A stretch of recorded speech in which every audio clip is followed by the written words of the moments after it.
Praise the lord. దేవుని బిడ్డలకి స్తోత్రం ఉండండి. మళ్ళీ మరొక చిన్న వీడియోతో మీ ముందుకు వస్తున్నాను. విషయం ఏంటంటే పరిశుద్ధాత్మ గురించి కొంతమంది అవగాహన లేకుండా మాట్లాడుతుంటారు. నేను తెలుసుకున్న ఒక చిన్న విషయాన్ని మీతో షేర్ చేసుకుంటున్నాను. కొంతమంది అంటారు, ఏదో ఇష్టం వచ్చినట్టు నోరు మాట్లాడేసరికి అది పరిశుద్ధాత్మ భాష ఎట్లా అవుతుంది అని అంటారు. కానీ నేను ఒక విషయం చెప్తున్నానండి. ఆ కాలంలో పేతురు వాళ్ళు పొందుకున్న పరిశుద్ధాత్మ మిగతా వాళ్ళ వాళ్ళ భాషలలో ప్రభువుని స్తుతిస్తున్నప్పుడు వీరు మన భాషలతో మాట్లాడుతున్నారే, దేవుని స్తుతిస్తున్నారే అని అన్నందుకు ఇప్పుడు అంటారు, ఇష్టం వచ్చినట్టు నోరు ఎట్టబడితే అట్లా మాట్లాడితే పరిశుద్ధాత్మ భాష అని ఎగతాళి చేస్తున్నారు. చాలా తప్పిదం మాటలు మాట్లాడుతున్నారండి. అది నేను గ్రహించిన ఒక విషయం చెప్పమంటారా? కొంతమంది అన్యులు, కొంతమంది కాదండి, చాలామంది అన్యులకి అనేక రకాల దేశ భాషలు వస్తాయి. వాళ్ళు అన్యులు, దేవుణ్ణి ఎరగని వారు.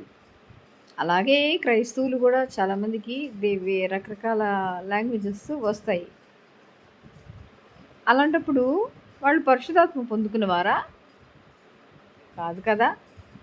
పరిశుద్ధాత్మ భాష ఆ పేరులోనే ఉందండి. పరిశుద్ధాత్మ భాష అంటే భూమి మీద ఉన్న ప్రతి భాషలో బూతులు ఉన్నవి, అపవిత్రమైన మాటలు ఉన్నవి.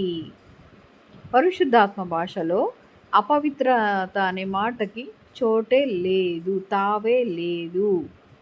సో ఇది దేవుని నుంచి మనుషులకు అనుగ్రహించబడిన గొప్ప వరం. అసలు అత్యంత అమూల్యమైన వరం అది.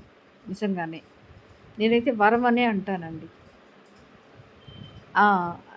అందుని బట్టి మనుషులు దేవునితో అనుభవం కలిగి ఉంటారు.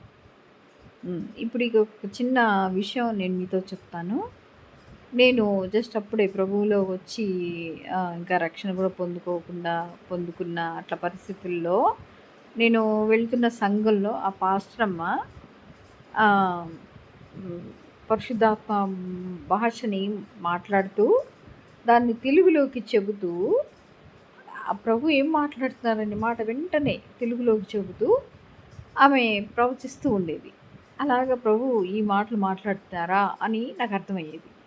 సేమ్ ఇలాగే పేతురు వాళ్ళు కూడా అప్పుడున్న పరిశుద్ధాత్మ పొందుకున్న ఆ సమయంలో ఆ ప్రజలతో అలాగే మాట్లాడుతూ ఉండొచ్చు కదా. దేశ భాషలు, వాళ్ళ భాషలతో దేవుని స్తుతిస్తూ ఉండొచ్చు కదా. కాబట్టి మనం పరిశుద్ధాత్మ విషయంలో ఎటువంటి తొట్టిల్లు మాట మాట్లాడకూడదు సుమా. ఎందుకంటే అది దేవుని భాష. దేవునితో మాత్రమే సంభాషించే వాళ్ళకి ఆయన ప్రేమ కలిగి ఇచ్చారు. దేవునితో సంభాషించడానికి ఇష్టపడే వాళ్ళనికి మాత్రమే ఇచ్చారు. సాతానుడు దొంగిలించకుండా వారి ప్రార్థనని పరిశుద్ధాత్మలో ప్రార్థన చేయడం కోసం దేవుడు వారికి అనుగ్రహించారు. అది ఆయన ప్రేమయే. పరిశుద్ధాత్మ కృమ్మరించబడడం అనేది దేవుని ప్రేమయే మన మీద కృమ్మరించబడుతుంది అని అర్థం.